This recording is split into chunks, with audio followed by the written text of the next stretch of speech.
Good morning. I am welcoming my channel, Dax Electrical Engineering and the Civil Service Academy. And today we are going to discuss the daily MCQ current affairs with aesthetic part.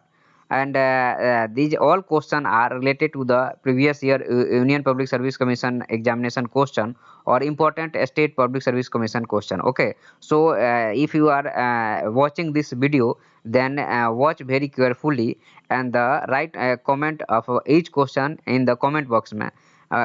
Okay, so and this is helpful for the upcoming civil service examination or state public service commission examinations. Okay, so my first question is that Pradhan Mantri Jan Dhan Yojana related to launch for what is the purpose of the PM Jan Dhan Yojana? What is the purpose? Actually, it's private option. We are looking for the option providing the housing loan to the poor people at the cheaper interest rate. Not a correct answer. I think it's PM JDY launched in 2014 and main aim to financial inclusion. Okay, so actually include all people of India by connecting the bank. Then better way to direct benefit transfer and also a form the formal economy and stop the informal channel, and that better way to realize the monetary policy that run by the Reserve Bank of India. Okay, so option one is the not a good correct option. Here, Pradhan Mantri Jan Dhan Yojana. It means that Jan. It means that all the people. So here. This is the main keyword of this question, and if you are looking that things that option, then easy to eliminate it. Housing loan, that is the particular section of the people, not all the people. So option 1 is the incorrect option. Promoting women self help group, it means that the particular section, not all people. So here also incorrect option. Promoting financial inclusion to the in the country, definitely it's actually here not mentioned about the which one is benefited and which one is not beneficiary of this scheme. So here Jan is, it means that the all people. So option C is the right choice. And providing financial help to the marginalized community. Marginalized, it means that those are not I think not came in the mainstream and government supporting to those people. So this statement also a defined in the certain group of the people, but in option in question mentioned about the PM Jan Dhan, it means that all the people. So option C is the right choice, I think. Okay, so here option C is the right. Our next question is that with reference to the 14th Finance Commission, which of the following is correct? Okay, so 14th Finance Commission report published and increased the center to state devolution 32% to 42%. Okay, so increase the financial devolution. So here option A is the right option, but it has increased the share of the state in the central divisible pool from the 32% to 42%. It's a right choice. Next option is that it has made recommendation concerning a state specific grant. Here you know that I think most of the finance commission always certain grant to the state or local body. So actually this is not correct about this 14 finance commission, and this is a generalized statement, but we are talking about the specialized statement of the 14 finance commission. So this is the incorrect option. So option A is the right option. Here option A is the right. Our next question is that Deen Dayal Upadhyay Gramin Kaushal Vikas Yojana, which related to, it's related to the rural youth, is the government of India program to a skill provided to the rural youth to easy to get the job, and they came in the formal economy. So option A, here option A is the right option. Option A is the correct option. Next question is that Fort Gillette declaration recently in the news related to the affairs of the ASEAN, it's the South Asian country, that is the Indonesia, Malaysia, Singapore, Thailand. So it's not ASEAN related things. BRICS, Brazil, Russia, India, China, and the South Africa. It's a option here for the explain this question. And OECD not a correct option, and the WTA also is not correct option. So option B here is the right choice for this question. Our next question is that a decrease in the tax to GDP ratio of a country indicates which of the following?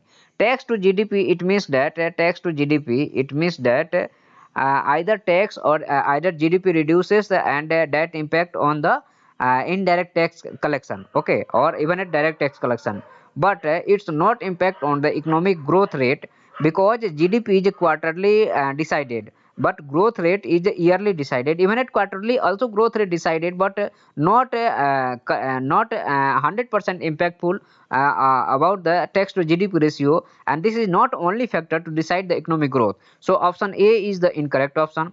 Less equitable distribution of the national income. No, actually this is not a good correct option, because economic distribution is depend upon the finance commission and even at budget session. So already this thing is also already happened, and not depend upon the dynamic section.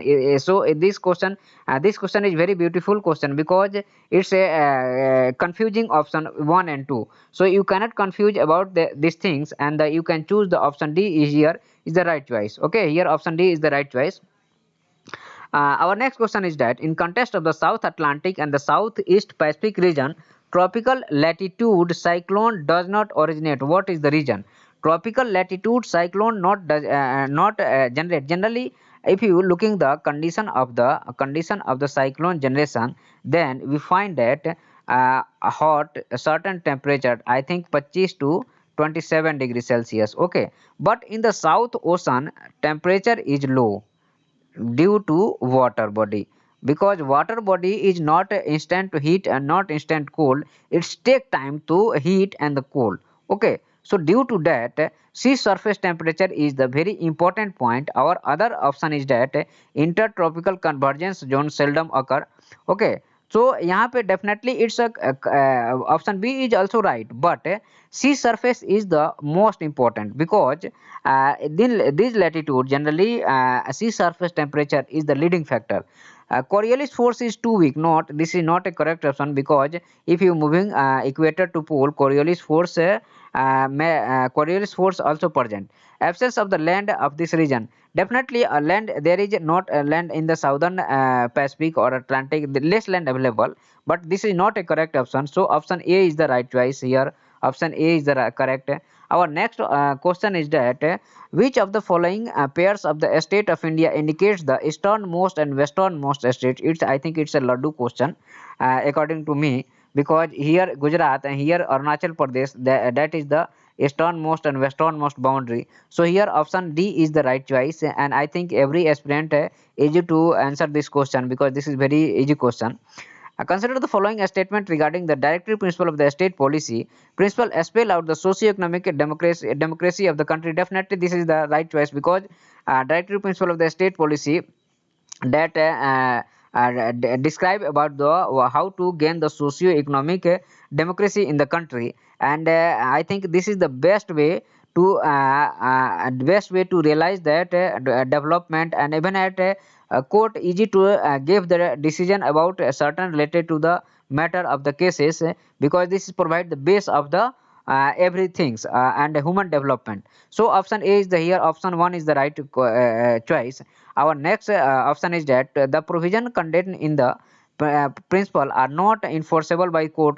Definitely any court, definitely we are very less amount of the resources, and if we made a directive principle of the state policy is enforceable, then a state unable to fulfill these things, and the I think this is not a good choice. So our constitution maker very wise man, and they were not made enforceable part like the part third of the constitution of the fundamental right. Part 4 is the not I think enforceable, but it's depend upon the politician or policy makers before making the policy. Keep in mind about the directive principle of the state policy, and then welfare of the state. Actually directive principle of the state policy put in the part 4, and describe the how to a welfare state work for their people. So here option C is the right choice. Option C is the right choice here. Our next question is that in contest in index of the core industries, which of the following is given is highest weighted? Coal, electricity generation, fertilizer. I think this is the base. This is the base. I think minimum level of the contribution, and steel production. I think the second or third position. So our second position is that electricity, and please comment about which one is the first position. And it's a 8 core industry that 40% contribution in our GDP development. Okay, so our here option B is the right choice. Which of the following national park is unique in being swamp with the floating vegetation that support the rich biodiversity? Bhitarkanika, it's a Odisha, but not a right choice. Kabul Lamjao National Park, it's a right choice because here floating grasses is called, I think, Phumdij, and the barking deer here barking deer taking the grass and bark it. Okay, so here Kaledev Ghana National Park, it's a Rajasthan, and but also not a right choice. And the Sultanpur National Park, I think, also in. Please comment. Actually, I confused about this option. So here, option B is the right choice. Okay, so option B is the right choice here. And today, that's all. And I am very thankful to you because if you watching this video and give me comment, then I am very happy, and I think that my work is successful if you watch this video. So please comment how to improve my daily question related to MCQ. Please comment very carefully, and after this after reading your comment, I make plan to how to improve the question, and how to improve